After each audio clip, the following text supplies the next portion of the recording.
So it seems that AEW is mostly Tony Khan or whoever is making up all the excuses they can about AEW having its lowest rating in its 5 year history for Dynamite because it averaged just a little over 5,000 views. And they're coming up with different scenarios. In fact, one I just read has to deal with the whole lead in from Black Panther to, Big Bang Theory, as being the reason for the low rating or something like that. And I heard some other excuses as well. And I'm looking at this, and I'm sure others are hearing about this, like, Alex Hicks, just Alex, and JD from NY206, off the script, and many others. I'm sure they're hearing this, and they're like, seriously, AEW, seriously, Tony Khan, you just cannot take responsibility for what's happening. You just cannot come out and say, yeah, our product sucks right now.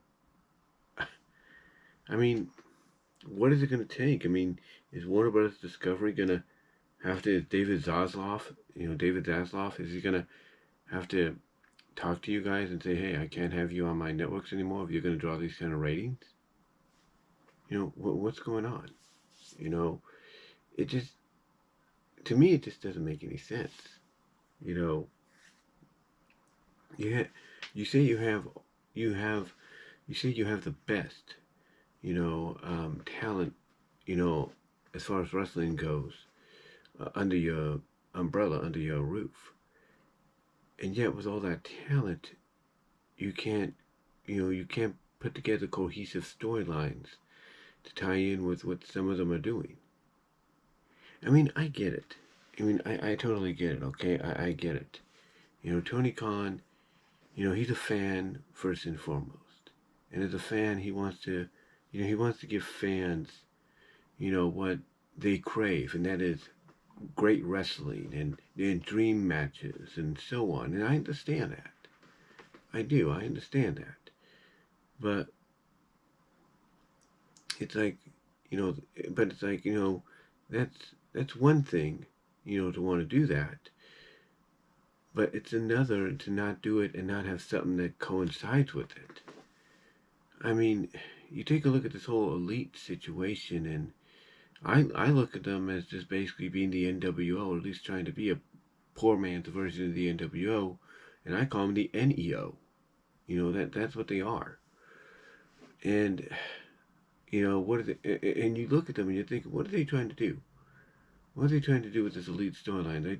In this elite group, it's like, what are they trying to do? Are they trying to make them the NWO? Are they trying to make them a hybrid of NWO and DX? What's going on?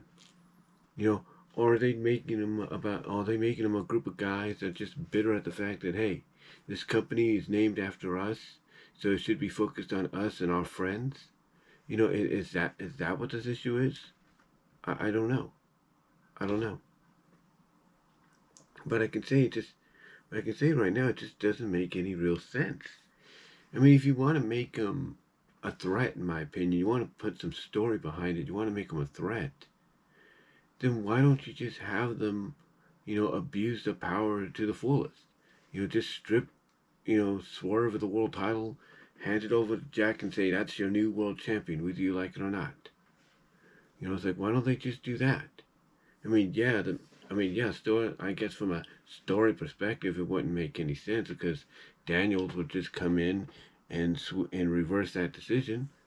I understand that, but still, it's like, why don't you go full throttle with these guys if they're going to be a main story arc? I don't get it. I really don't get it. It's almost like Tony feels. It's almost like Tony feels that basically, the wrestling is going to win out.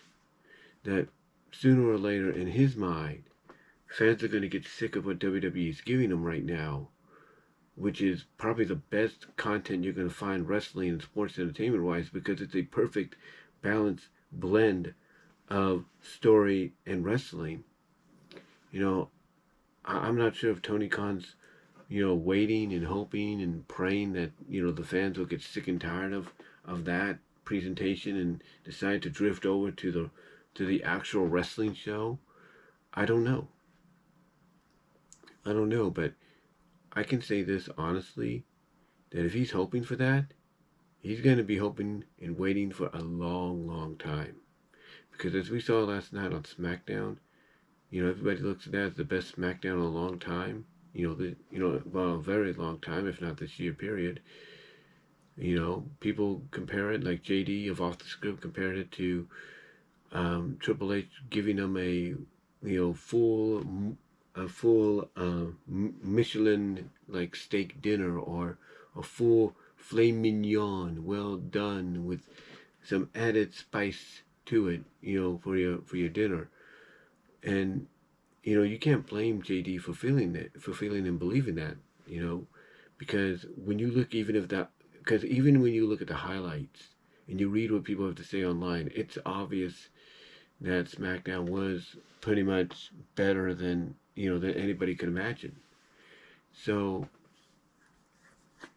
so for Tony, for Tony Khan, if he's hoping and praying and waiting for people to get bored with what Triple H is giving them to the point that they go back towards AEW where the actual wrestling is, in his opinion, then he's going to be waiting a long time, a very long time.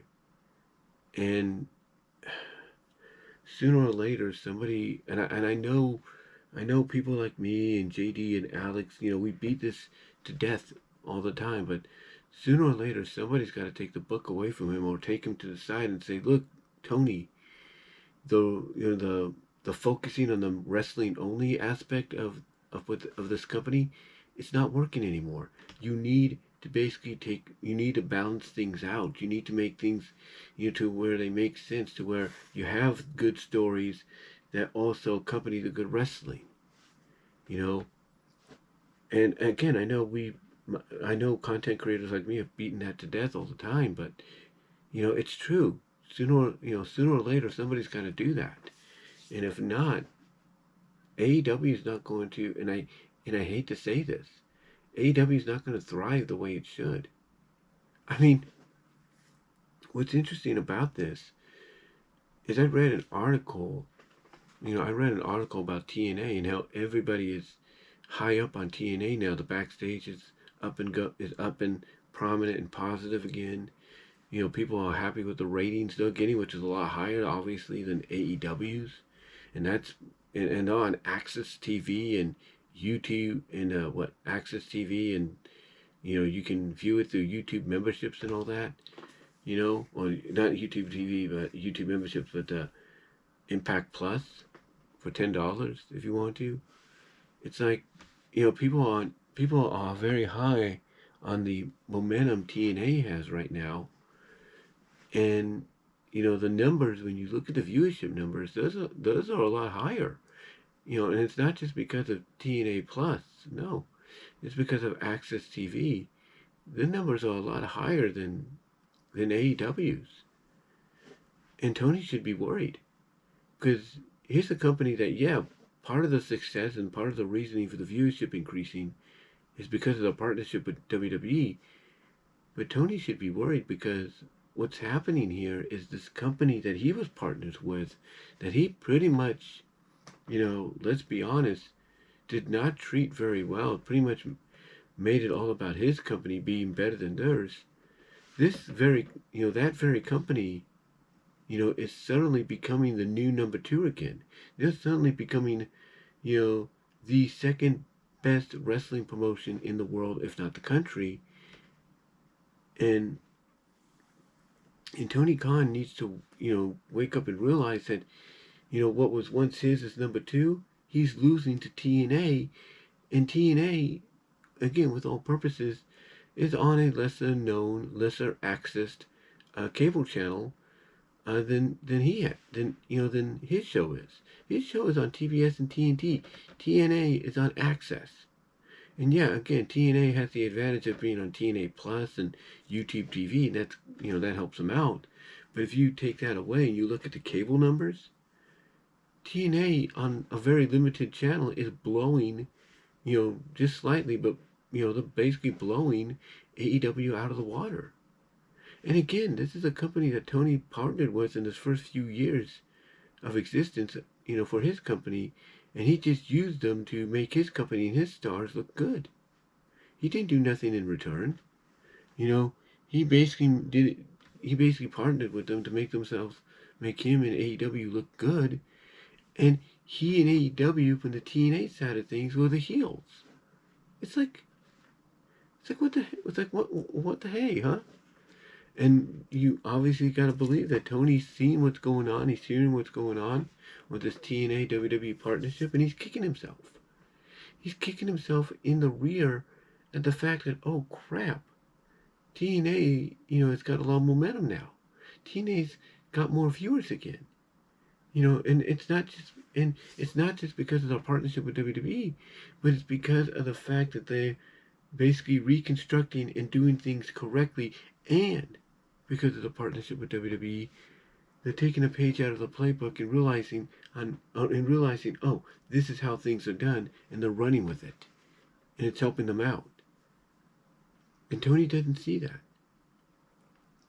Tony doesn't see that, and that's going to hurt him. That's going to hurt him, and it's going to hurt his company. I mean, you're going to have Forbidden Door this weekend, right? I think Forbidden Door is this weekend.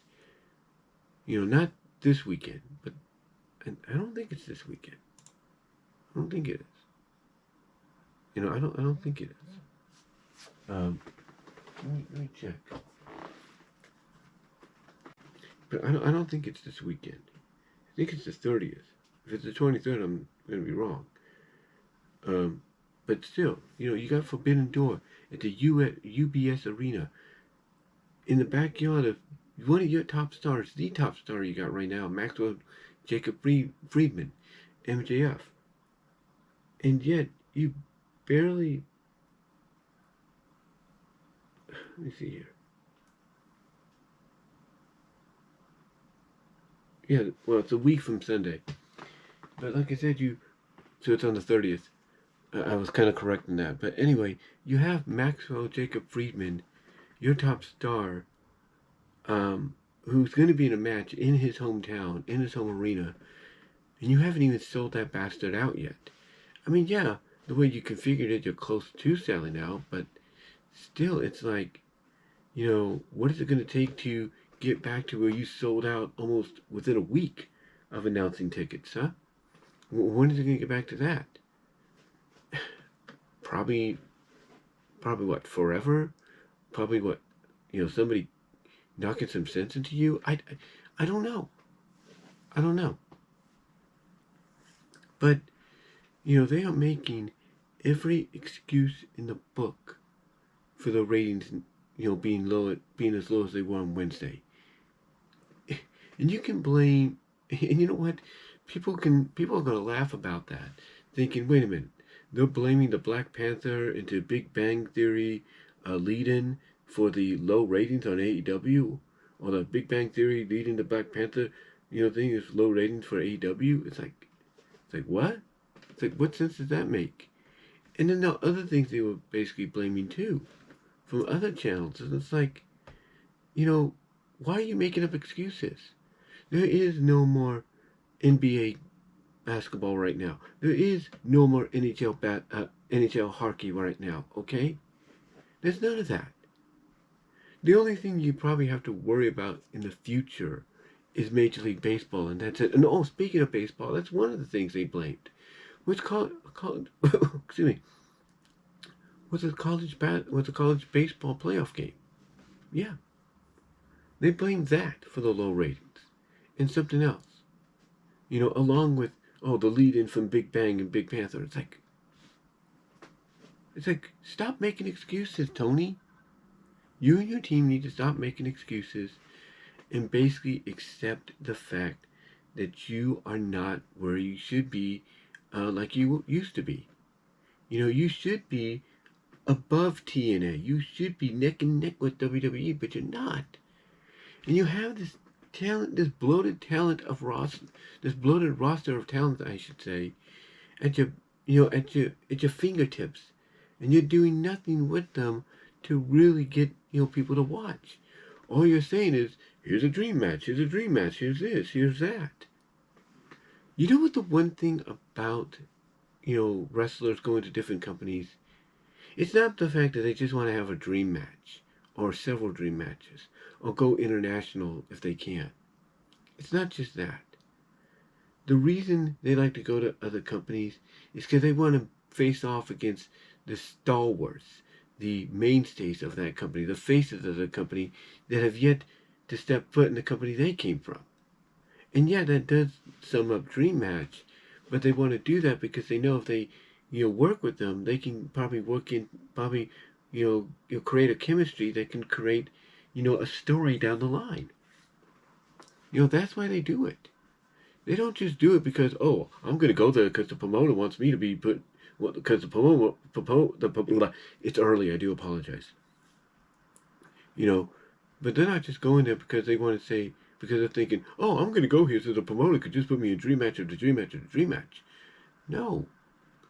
They go there because they want to face off against those that have yet to cross over to the other side, that are looked at as the stalwarts, the mainstays, the faces of that company, to see if they can create some kind of magic, some kind of chemistry that in the long run could create some kind of storyline when the time is needed.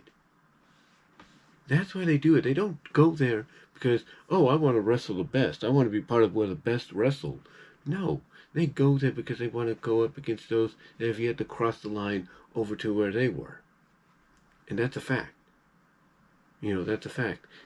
What happens, unfortunately, is they just end up becoming nothing more than another spoke on the spinning wheel that's known as AEW of, okay, let's see what match we could put you in now. And that's it.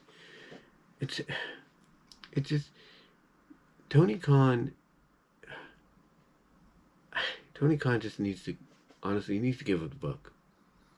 He needs to give it up. Somebody, his father, David Zaslav, somebody has to come up to him and say, Tony, no more. No more. You're done.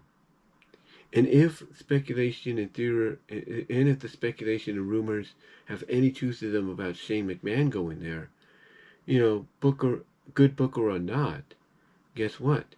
Shane McMahon has experience in wrestling. He comes from a wrestling family, believe it or not. So he has the experience. He knows how to do things. And even though he might have off days like he did with the Royal Rumble a couple of years ago, booking that, he has proven, from what I understand, when he was part of SmackDown, that show, back in the mid 2010s, that show was great. That show was tremendous. One of the best. And he was he was part of that. He was part of that reasoning, on screen and booking wise. So if there's any truth, to the rumors that Shane McMahon could become All Elite, then you know what I do, Tony Khan? I give him the book. I let him assemble a team and watch what happens. Watch what happens, because if anybody knows how to play the game against the game, it's his brother-in-law. So you let that happen, and I guarantee you'll see some magic, maybe not instantly, but slowly, become a reality over time. But that's if these rumors are true to any extent. To any extent. But yeah, just blaming other things like college baseball and ESPN and, and the lead-ins from Black Panther and Big Bang Theory is the reason your ratings weren't so high.